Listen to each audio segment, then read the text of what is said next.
एक बार अगर तुम्हें पता लग गया कि मैं क्या हूं, उसके बाद तुम कभी सपने में भी अपने आप को शरीर नहीं मान पाओगे। तुम्हें समझ में आ जाएगा कि शरीर अलग है और मैं अलग हूं, मेरा स्वरूप अलग है। तो इसी स्वरूप ज्ञान के लिए कबीर साहब इस संसार में आते हैं, जीवों को चेताते हैं। जिस पे मालिक की मोहर लगी होती है वो चेत जाते हैं, वो चले जाते हैं इस संसार को छोड़ के, हमेशा हमेशा के लिए गर्भ जून से, इस जन्म मरण से बच के हमेशा के लिए चले जाते हैं। और जो नहीं समझ पाते बेचारे अज्ञानी जीव, वो बार बार इसी 84 में भटकते रहते हैं और बार बार जन्म मरण का दुख पाते रहते हैं। तो हमारा जो मूल ज्ञान है वो यही इशारा करता है कि बहुत हो लिया, बहुत बार जन्म ले लिया, आते आते जाते जाते युगों बीत गए, लेकिन आज भी हम इस दुनिया से हमारा मोह भंग नहीं हुआ। कितने जन्म, कहते कितने जन्म कीट पतंगे, चिड़िया, बिल्ली, कुत्ता, हाथी, घोड़ा, कीड़े मकोड़े, नाली का कीड़ा, पता नहीं क्या क्या बन गए, लेकिन आज तक ना तो हमारी मुक्ति हुई और ना ही हमारा दुनिया से मोह भंग हुआ। अभी भी हमारा मोह भंग नहीं हुआ, अभी भी हम संसार में रहना चाहते हैं, जबकि ये संसार केवल मिट्टी का एक खेल है और कुछ नहीं है। मिट्टी का संसार और मिट्टी की देही, इसी मिट्टी में ऐसा उलझ गए हैं कि अब आगे का रास्ता नहीं मिल रहा। तो आगे का रास्ता देने के लिए बंदी छोड़ कबीर साहब इस संसार में आते हैं और बताते हैं रहना नहीं देश बेगाना है। जिस देश को आप अपना देश मान बैठे हो कि ये हमारे परमात्मा ने बनाया है, ये हमारे अल्लाह ने बनाया, वाहिगुरु ने बनाया है, ऐसा बिल्कुल नहीं है। परमात्मा ने ये देश नहीं बनाया है, ये देश काल निरंजन ने बनाया है। ये देश को बनाने वाला काल भगवान है, वही इस सारे संसार को बनाता है, पालता है और वही इस सारे संसार का नाश करता है। जो परमात्मा ने बनाया है, जो वाहिगुरु ने बनाया है, उसको सचखंड कहते हैं। और वाणी में आता भी है सचखंड बसे निरंकार। सचखंड यानी कि वो ऐसा खंड है, खंड यानी हिस्सा। एक तो हो गया ये 3 खंड, यानी धरती, आसमान और पाताल, 3 लोग कहते हैं। जो चौथा खंड है उसको सचखंड बोला गया। सचखंड बसे निरंकार, यानी सचखंड में केवल वही चीज है जो सत्य ही सत्य है, वहां पर असत्य जा ही नहीं सकता। तो सत्य क्या है? आत्मा ही सत्य है, वहां पर केवल आत्मा का पसारा है, इसके अलावा कुछ नहीं। तो यही साहब ने बोला कि हम है शब्द, शब्द हम माही, हमसे भिन्न और कछु नहीं। शब्द न बिन से देही, कहे कबीर हम शब्द सने। यानी जहां पर मेरा वास है, जो मेरा स्वरूप है, वो केवल आत्म स्वरूप है। आत्मा को छोड़ के अगर कोई मुझे शरीर मानता है तो वो उसकी बहुत बड़ी भूल है। देही ज्ञान सब जगत बखाने और विदेही ज्ञान कोई बिरला जाने। सारी दुनिया देह ज्ञान में उलझी पड़ी है। कोई किसी के शरीर की पूजा कर रहा है, कोई किसी के, शरीर छोड़ो, शरीर तो चला गया समय के साथ, अब उसके शरीर के जैसी बनी हुई मूर्तियों की पूजा कर रहा है, कैलेंडर की पूजा कर रहा है, फोटो की पूजा कर रहा है। ये महाज्ञान है। पूजा केवल आत्मा की करनी चाहिए, पूजा केवल गुरु की करनी चाहिए, जीवित गुरु की करनी चाहिए। साहिब कह रहे गुरु को कीजिए दंडवत और कोटि कोटि प्रणाम, कीट न जाने भृंग को गुरु कर ले आप समान। गुरु क्या करता है? अपने जैसा बनाता है आपको। गुरु अपने आत्म स्वरूप को जानता है, आपको भी ऐसा बना देगा कि आप भी अपने आत्म स्वरूप को जान पाओगे। ना गुरु शरीर रह जाएगा, ना आप शरीर रह जाओगे, क्योंकि शरीर का तो एक दिन नाश हो जाना है और आप और गुरु ये दोनों ही अविनाशी हैं। तो जब तक हमें ये बात नहीं समझ में आई, जब तक हमारी भक्ति बन ही नहीं सकती। हमें आत्मज्ञान की कमी के कारण दुनिया भर के पंथों में कहाँ नहीं भटकना पड़ रहा है मुक्ति के लिए। और चाहिए हमें आत्मज्ञान, लेकिन वहां क्या मिल रहा है? मंत्र ज्ञान। वहां क्या मिल रहा है? जंतर ज्ञान। वहां क्या मिल रहा है? तप ज्ञान। वहां क्या मिल रहा है? पूजा पाठ का ज्ञान, कर्मकांड का ज्ञान। आत्मज्ञान कहीं नहीं मिल रहा, क्योंकि आत्मज्ञान की एबीसीडी किसी के समझ में आ ही नहीं रही है कि आत्मज्ञान होता क्या है। तो यही कबीर साहब समझा रहे हैं कि आत्मज्ञान बिना नर भटके, कभी कावा कभी काशी, और जल में मीन प्यासी, मोहे देखत आवे हासी। जब तक आत्मज्ञान नहीं हुआ, जब तक हम भटकते ही रहेंगे। भले हम सोच रहे हैं कि हम पूरे परिवार के साथ हम किसी पहाड़ पे जा रहे हैं, किसी माता के दर्शन करने जा रहे हैं, या हम कहीं मक्का मदीना में जा रहे हैं, या हम कहीं चर्च में जा रहे हैं, हम बहुत बड़ा काम कर रहे हैं, भगवान के नाम पे हम जा रहे हैं, लेकिन कबीर साहब की नजरों में आप एक भटकते हुए प्राणी, आत्मज्ञान बिना नर भटके। वो ये नहीं कह रहे कि आप बहुत बड़ा काम करने जा रहे हो या आपको बहुत बड़ा प्रसाद मिलने वाला है, वो आपको भटकता हुआ जीव कह रहे हैं, क्योंकि आप जिस चीज को पाना चाहते हो, आप जिस चीज को पाना चाहते हो वो वहां पर है नहीं जहां पर आप ढूंढने जा रहे हो। और वो चीज है कहां पे? वो चीज है आपके पास में।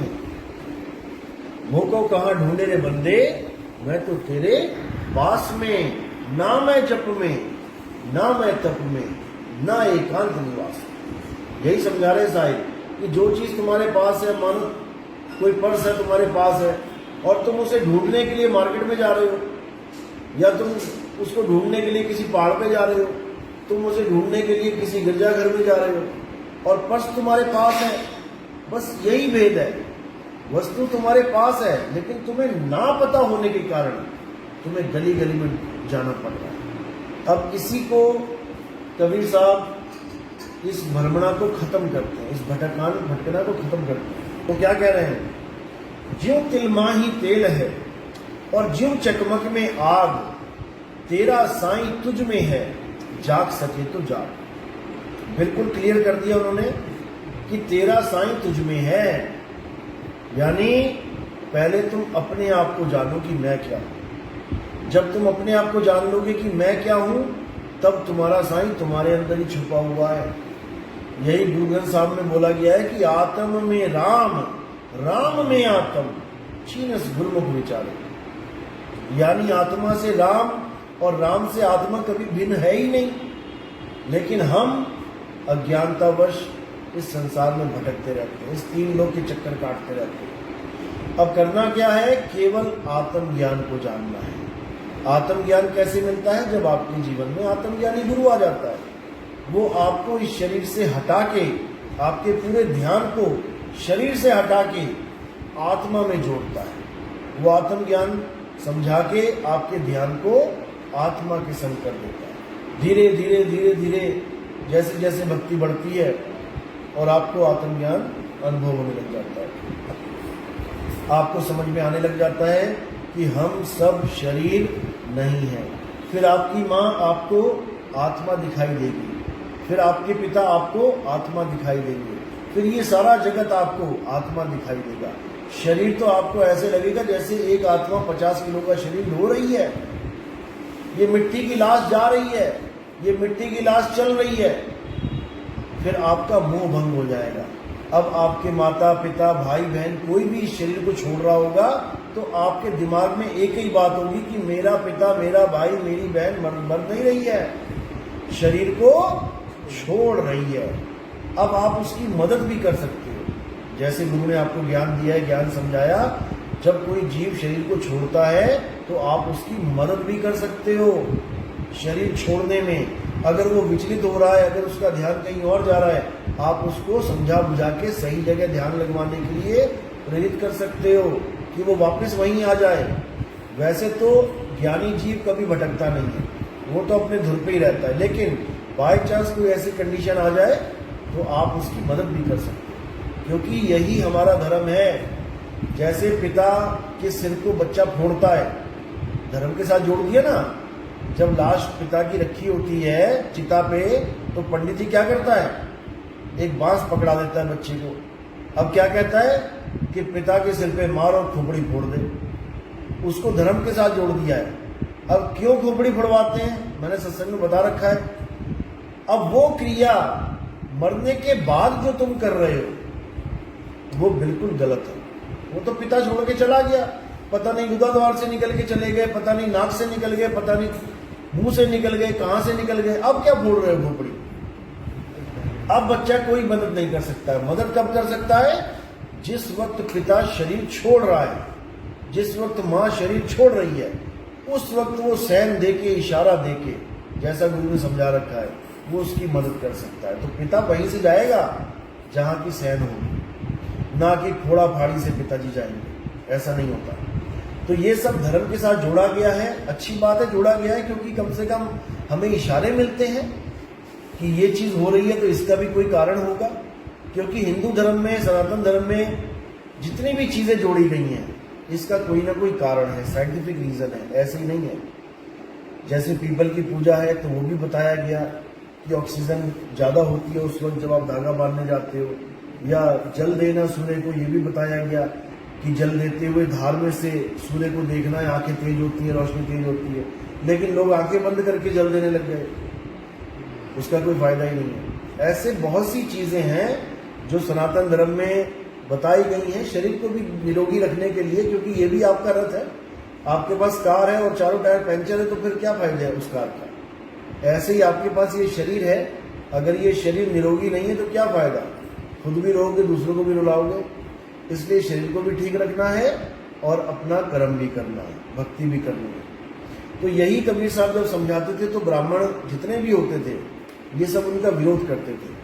52 बार कबीर साहब को मारने का प्लान भी बनाया गया, काजियों ने ब्राह्मणों ने मिलके 52 बार कसनी ली कबीर साहब की, लेकिन वो विदेही पुरुष थे, उनको कोई फर्क नहीं पड़ा।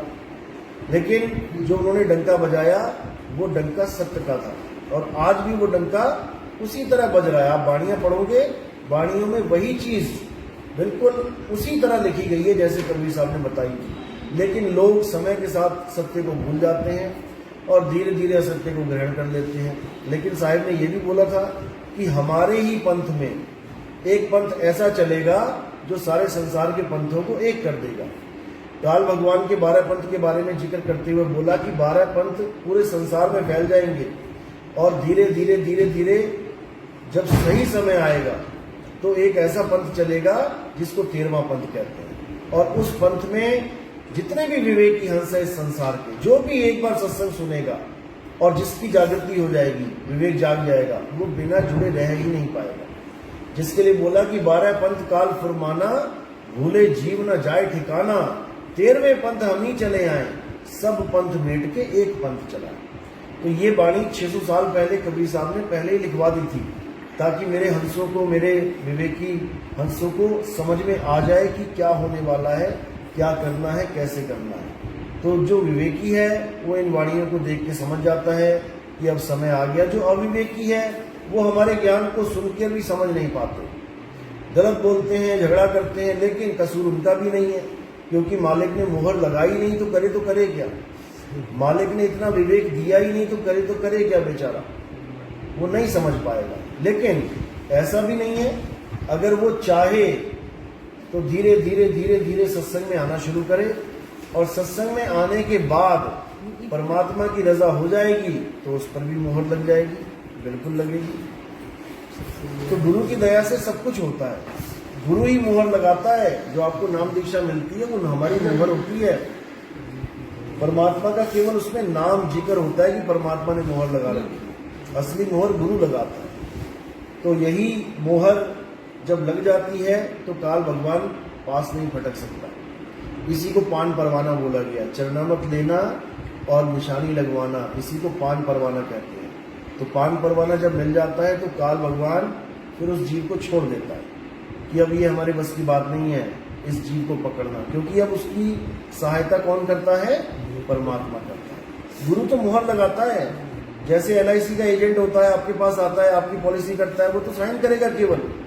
आपको तो ये भी नहीं पता इस LIC का मालिक कौन है, इस पॉलिसी का मालिक कौन है, ये कंपनी का मालिक कौन है, उसकी शक्ल भी नहीं देखी होती आपने। लेकिन वो एजेंट का जो साइन होता है, अगर वो साइन ना करे तो आपको पैसे नहीं मिलेंगे, आपको कोई प्राप्ति नहीं हो पाएगी। इस प्रकार परमात्मा केवल उसकी मदद करता है जो गुरु के पास जाकर मोहर लगवाता है। परमात्मा उसकी कभी मदद नहीं करता जो निगुरे होते हैं, वरना सबकी कर दी होती है, आज तक क्यों भटक रहे हैं, सबको पार कर दिया होता। तो कबीर साहब खुद कह रहे हैं कि बिन गुरु माला फेरते, बिन गुरु देते दान, और गुरु बिन दोनों निष्फल हैं, पूछो वेद पुराण। यहाँ तक कि भगवान राम, भगवान कृष्ण जी को गुरु धारण करना पड़ा। तो एक आम जीव की क्या औकात है भाई कि बिना गुरु के सोचे कि मेरा कल्याण हो जाएगा। कृष्ण जी के गुरु संदीपन जी महाराज थे, जहां पर उन्हें उनका मित्र मिला था सुदामा, बचपन के मित्र थे कृष्ण जी और सुदामा जी। कहाँ मिले थे ये गुरु जी के आश्रम में मिले थे, गुरुकुल में मिले थे। तो कृष्ण जी तो परम ज्ञानी है, जगत वंदे कहते हैं, कृष्ण जगत वंदे कृष्ण गुरु। तो फिर वो क्यों गुरु जी के पास गए, वो क्यों ज्ञान प्राप्त कर रहे हैं? राम जी 3 लोक के मालिक हैं, तो वो क्यों गुरु जी के पास गए हैं? जब भगवान जिनको आप पूज रहे हो, जब वो भगवान गुरु जी के पास जा रहे हैं, तो आप कह रहे हो हमें गुरु की जरूरत नहीं है। ये बिल्कुल कोरा अज्ञान है। तो बिल्कुल क्लियर किया है साहिब ने कि गुरु के बिना आपकी गति नहीं हो सकती। गुरु के बिना आपको वो ज्ञान मिल ही नहीं सकता जिसके द्वारा आपका कल्याण होगा। हाँ, दुनियावी ज्ञान मिल सकता है, बिना गुरु के आप कोई काम करने लग जाओ, वो भी आप पूरी तरह से उस पर निर्भर नहीं होगे। बिना गुरु के पूरी तरह से उस काम को आप सफल नहीं कर पाओगे। निर्भर आपको तब भी रहना पड़ेगा गुरु के ऊपर। कोई भी काम है दुनियावी, सुनार के पास चले जाओ, मोची के पास चले जाओ, कोई कपड़े बनाने के पास चले जाओ, वहां पर भी आपको ज्ञान तो समझना ही पड़ेगा। तो इसलिए गुरु की महिमा बहुत बड़ी बताई गई है। लेकिन फिर भी वही बात है कि सेवा को 2 ही भले, एक संत एक राम। राम है दाता मुक्ति का, संत जपावे नाम। आजकल क्या प्रचलन में आता है कि हमने गुरु बना लिया, अब गुरु हमें पार कर देगा। हमने एक गुरु बना लिया, अब हम दोबारा गुरु नहीं बदलेंगे। ये जो चीज है ये घातक है आपके लिए। गुरु ज्ञान होता है, गुरु शरीर नहीं होता है। आपने जो पहले गुरु बनाए हैं वो आपने शक्ल देख के नहीं बनाए हैं, आपने उनका ज्ञान समझा तो आप जुड़े। अब ज्ञान को समझ के जुड़े हो, इसका मतलब आपका लक्ष्य ज्ञान है, आपका लक्ष्य गुरु की देह नहीं है। ज्ञान समझ के जुड़े हो। अब अगर आपको उसके आगे का ज्ञान मिलता है तो आप आगे बढ़ो, क्योंकि तब भी आपका लक्ष्य देह नहीं होगा, ज्ञान ही होगा। अगर पूरा ज्ञान मिलता है तो अच्छी बात है, फिर तो आपको जाने की जरूरत ही नहीं है। लेकिन अगर पहले आप किसी अधूरे गुरु के पास है, अधूरे ज्ञान जिसने धारण किया हुआ उस गुरु के पास है, तो आपको आगे बढ़ जाना चाहिए, तभी कल्याण होगा, नहीं तो नहीं होगा। तो गुरु क्या करता है? गुरु हमें अपना असली घर बताता है। एक तो नकली घर होता है। नकली घर कौन सा होता है? जो हम संसार में अपने घर बनाते हैं। इस काल जाल में, इस काल की जेल में हमारी ड्यूटी लगा रखी है काल भगवान ने कि तुम खुद अपनी जेल बनाओ रहने के लिए। जैसे सरकारी जेल में तुम्हें केबिन मिल जाते हैं, तो नंबर मिल जाता है कि इस खोली नंबर में ये कह दिया, उसमें ये कह दिया। काल भगवान ने जब हमें यहाँ भेजा तो उसने कोई हमें जेल का कमरा नहीं बना के दिया। सबकी ड्यूटी लगा रखी है, तुम अपना अपना कमरा बना के रहो। तो सब अपने अपने मकान बनाते हैं, सब अपने अपने कमरे बनाते हैं और उसमें रहते हैं। कब तक रहते हैं? जब तक उसकी फांसी ना हो जाए। सबको फांसी होनी है, मृत्यु सबकी होनी है। अब अपना घर खुद बनाना है, खुद रहना है, फिर अपनी मौत का खुद ही इंतजार करना है। ये ऐसा जाल है काल का। लेकिन गुरु क्या करता है?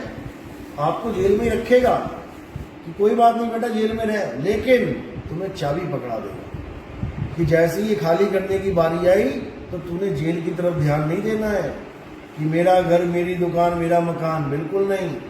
उसके बाद तुम्हें असली घर की चाबी दे देगा। इसी को बोला शब्द विहंगम चाल हमारी, कहे कबीर सतगुरदई तारी।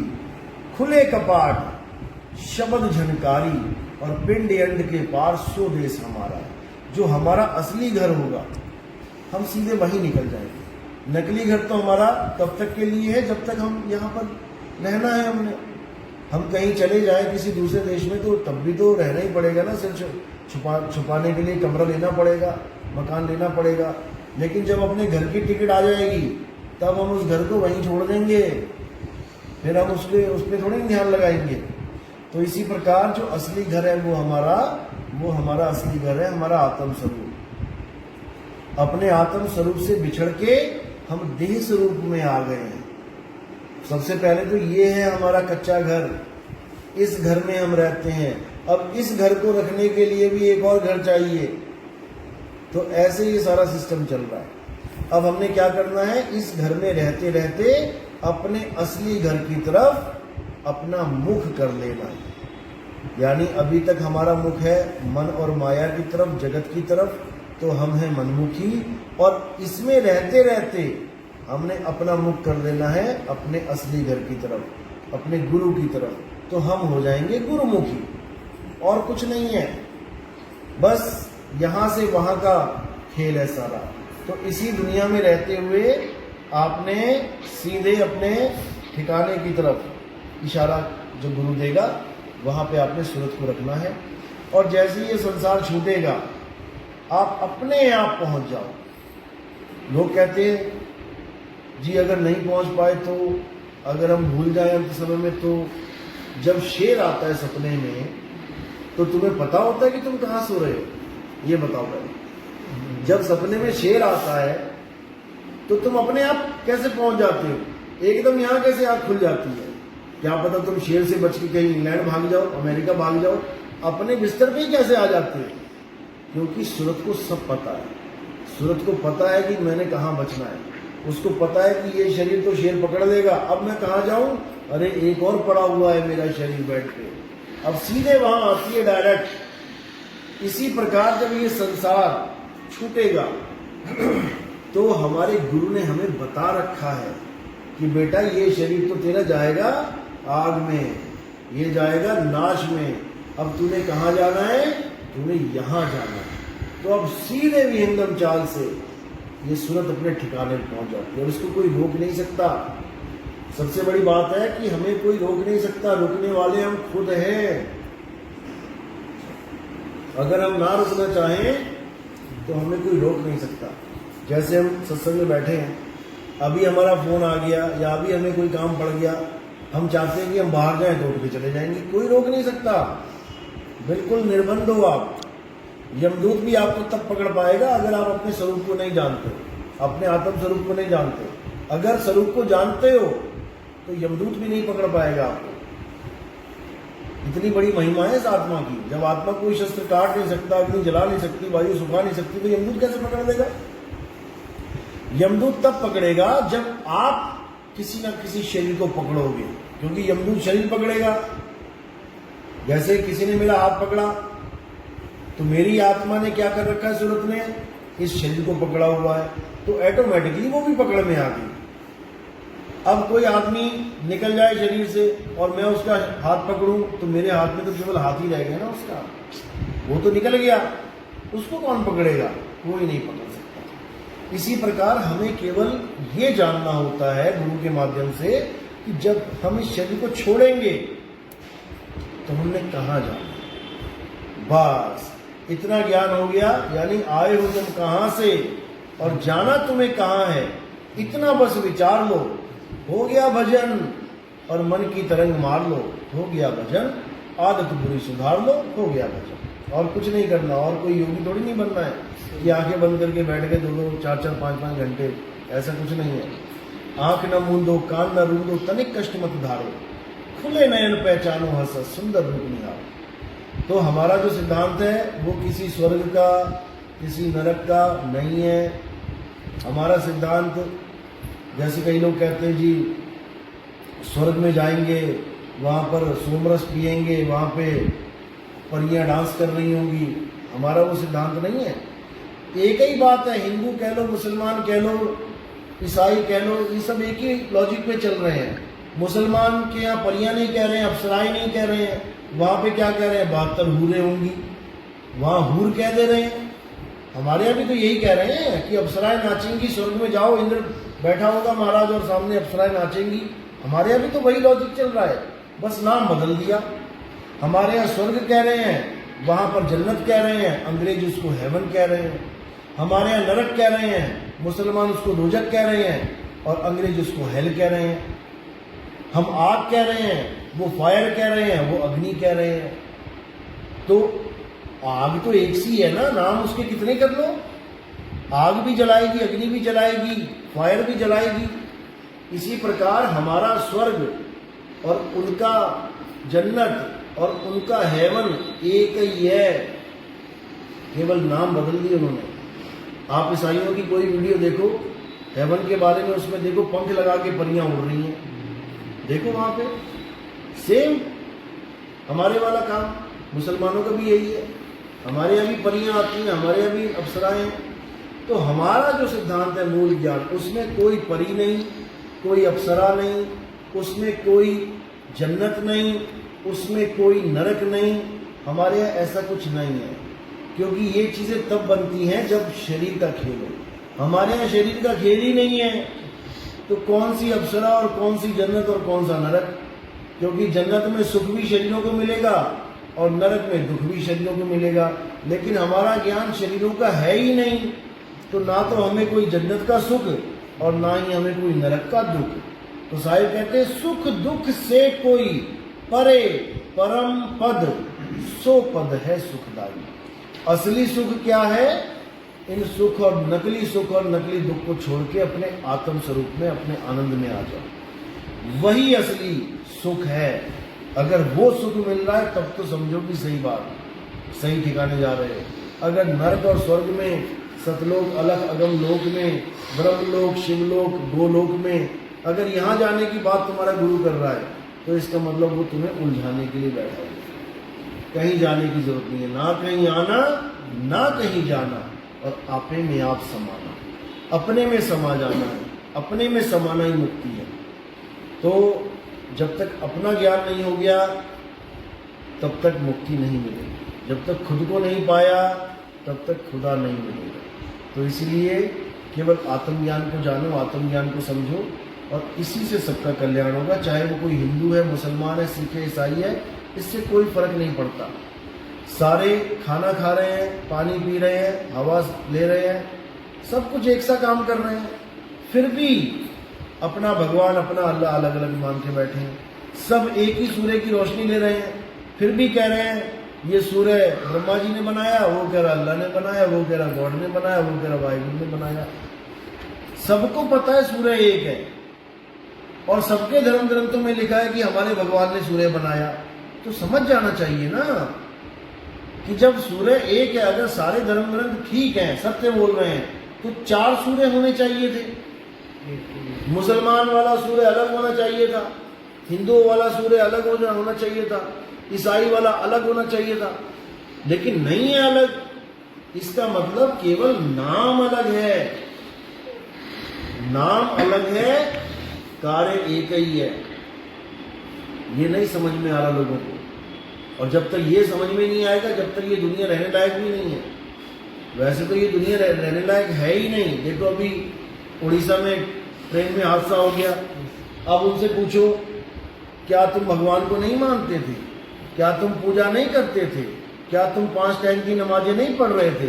क्या तुम परमात्मा से कोई अपने घर का सुख चैन नहीं मांग रहे थे? सब कुछ कर रहे थे, सब कुछ कर रहे थे, फिर भी हादसा हो गया, सारे मर गए। अब बताओ अब क्या करें? छोटे छोटे बच्चे, कोई गोदी में होगा बच्चा जिसकी मनोकामना, माँ की मनोकामना मांग के आ रही होगी कि मेरा बच्चे की बड़ी लंबी आयु हो जाए, मेरा बच्चा बड़ा होकर डॉक्टर बन जाए, इंजीनियर बन जाए। लो बन गया इंजीनियर, फिर क्या करना? लोग ये सोच के बैठे हैं कि भक्ति तो बूढ़ों का काम है, बुढ़ापे में करेंगे। अरे वो मृत्यु बच्चों को नहीं छोड़ रही है, गर्भ में बच्चा नहीं छोड़ रही है, बुढ़ापा तुमने कब देख लिया? ये सब भ्रम है। जब जागो तब सवेरा है। अगर कोई छोटा बच्चा अभी जाग रहा है तो उसको अभी से भक्ति स्टार्ट करनी चाहिए। अब ये नहीं कि भक्ति करे और बाकी सब भूल जाए, ऐसा नहीं करना चाहिए। क्योंकि दुनिया में आया है, अगर घर में रहना है, माँ बाप के साथ रहना है, तो पढ़ना भी है उसको, भक्ति भी करे, पढ़े भी और अपनी जिम्मेदारियां भी निभाए। कई लोग सोचते हैं कि भक्ति करने का मतलब होता है घर से भाग जाना। हमारे भी 1-2 शिष्य थे, घर से भाग गए थे, पर जल्दी अकल आ गई, वापस आ गए। भाग गए थे, सही बता रहा हूँ। उधर बीवी परेशान, उधर माँ परेशान। अब मुझे फ़ोन करें क्या हो गया जी? मैंने कोई बात नहीं, मैसेज कर देता हूँ। मैसेज किया तो आ गया, अपना अकल आ गई सही टाइम पर। तो ऐसा नहीं है, आप घर में रह के भक्ति करो, जिम्मेदारियां निभाओ अपनी सारी, और भक्ति करो। ये मत सोचो कि मेरा क्या होगा, ये परमात्मा देखेगा। बस आप ये देखो कि मैं जुड़ा कहाँ हूँ, मेरा रास्ता सही है कि नहीं है। हमें बुद्धि विवेक इसलिए दिया गया है इंसान चोले में, क्योंकि इंसान चोला ही वो दरवाजा है जहां से हम मुक्ति के लिए निकल सकते हैं। नहीं तो इस दुनिया में और भी जीव हैं, हमारे से अच्छा जीवन जी रहे हैं। हमें दुनिया भर की टेंशन है, बिजली का बिल देना है, पानी का बिल देना है, मकान का बिल देना है। अब देखो कुत्ते, बिल्ली, बकरा कितने मजे से जंगल में देखो जाके मजे से घूम रहे हैं, कोई टेंशन नहीं है। दो कुत्ते देखो कितना खेल खेल रहे हैं, पार्कों में घूम रहे हैं, दौड़ रहे हैं, कोई मतलब नहीं है। हमसे अच्छा जीवन है उनका, टेंशन फ्री। ना कुत्ते का बीपी बढ़ रहा है, ना उसको शुगर हो रही है, ना उनके चश्मे लग रहे हैं। बढ़िया एकदम मजे की लाइफ है, लेकिन मुक्ति नहीं है। हमारे इंसानी चोले में मुक्ति है, लेकिन इस काल भगवान ने एक गधा बना दिया, हमें उठा उठा के बोझा लाद दिया सिर के ऊपर। मुझे पढ़ना भी है, मुझे शादी भी करनी है, मुझे बच्चे भी करने हैं, मुझे मकान भी बनाना है, मुझे दुकान भी करनी है। सारा ताम झाम इस आदमी के ऊपर, और पल का भरोसा नहीं है। फिर भी लंबी लंबी सोच के बैठा है कि परदादा होके ही मरूंगा मैं, ऐसे नहीं मरता जल्दी। लेकिन एक पल का भरोसा नहीं कब क्या हो जाए। इसलिए ठीक है, लंबी सोचो कोई बात नहीं, लेकिन इंतजाम बना के रखो। मकान बना दिया आपने, अच्छी बात है, लेकिन फायर जो एक्सटिंग्विशर होते हैं उसको रखो कि बाई चांस आग लग गई तो मेरे पास साधन है। अपना बोर्ड लगा रहे हो, ISI के जैसे मार्का होता है, अच्छे वाले लगाना है कि हाँ करंट आएगा, लेकिन मैं तैयार रहूं कि मेरे बच्चों को करंट ना लगे। यानी इस जीवन को जीना है, लेकिन हमेशा तैयार रहना है कि जैसे ही ये जीवन खत्म हुए, पता नहीं आज हो जाए, तो मैंने करना क्या है। इस चीज को हमेशा दिमाग में रख के जीवन जीना है। जैसे आप देखोगे एरोप्लेन पे सवारी करो या पानी के जहाज पे सवारी करो, तो उन्होंने वहां पर छोटे छोटे ट्यूब रखे होते हैं, बांधे हुए होते हैं। आपको लाइफ जैकेट्स भी दे देते हैं। उनको कहो यार मुझे क्या जरूरत है, मैं तो खुद जहाज पे बैठा हूं, मैं थोड़ी डूब रहा हूं। लेकिन वो कहते हैं बेटा कुछ नहीं पता ये जहाज कहाँ गोता मरवा दे। तो इसलिए लाइफ जैकेट पहन के रखो। इंतजाम कर लिया ना, अब आपको इंजॉय, जीवन का आनंद आएगा। जैसे आप ऋषिकेश में जाते हो, किश्ती की क्या बोलते हैं, राफ्टिंग। अब राफ्टिंग जब जाते हो तो देखो वहां पर पहने होती है लाइफ जैकेट्स। ऐसा नहीं है कि बिना लाइफ जैकेट पहने आपको मजा नहीं आएगा, मजा पूरा आएगा। लेकिन लाइफ जैकेट पहन ली है, अब खतरे से बाहर हो गए आप। अब चाहे वो किश्ती पलट भी जाए तब भी आप ऊपर ही तैरते नजर आओगे सब। तो इसलिए संत महात्मा यही कहते हैं कि अपने जीवन को रोको मत, चलने दो, लेकिन इंतजाम करके रखो। पता नहीं कब तुम्हारे साथ क्या हो जाए। तब तुम रोओगे, गिड़गिड़ाओगे, चीखोगे, चिल्लाओगे, उसका कोई मतलब ही नहीं है। क्योंकि तुम्हारे पैदा होते ही तुम्हें पता है, बचपन में ही पता लग जाता है कि एक दिन मरना है। किस बच्चे को नहीं पता? हर बच्चे को पता है। टीवी में भी अगर कोई सीरियल में कोई मर जाए तो बच्चा कहता है कि मर गया, यानी उसको भी पता है कि मर गया, एक दिन मरना है सबने। लेकिन इंतजाम ना करे अपनी मौत का, तो उससे बड़ी मूर्खता नहीं है। तो संत महात्मा यहाँ पर इंतजाम करवाने आते हैं कि तुम जब अंत में जाओगे यहाँ से, तो तुम रोते हुए गिड़गिड़ाते हुए ना जाओ, बल्कि आनंद में जाओ। जिस मरने से जग डरे मेरे मन आनंद, और मरने पर ही पाइए पूर्ण परमानंद। जब हम इस शरीर को छोड़ेंगे तो हम ऐसे छोड़ेंगे जैसे सांप केचुली छोड़ता है। देखी ना केचुली? अब जिसको नहीं पता कि केचुली क्या होती है, वो सांप, वो केचुली देखता है खेत में, अरे भाई सांप मरा पड़ा है। और जिसको पता है वो जाके देखता है तो केवल खाल खाल है भाई, सांप नहीं मरा है, सांप तो निकल गया आगे। इसी प्रकार जब हम शरीर छोड़ेंगे तो ये हमारी केचुली है, इसको हम यहीं छोड़ देंगे और हम इस केचुली से बाहर निकल आएंगे, हम अपने स्वरूप को प्राप्त करेंगे। बस यही मूल ज्ञान। चलो आज का सत्संग यहीं समाप्त करते हैं। नाम दीक्षा वाले आगे आ जाए, प्रथम दीक्षा वाले, और जो दूसरी दीक्षा वाले हैं उनको भोजन प्रसादी के बाद दूसरी दीक्षा मिल जाए। बोले सतगुरु बंदी छोड़ कबीर साहिब की सदा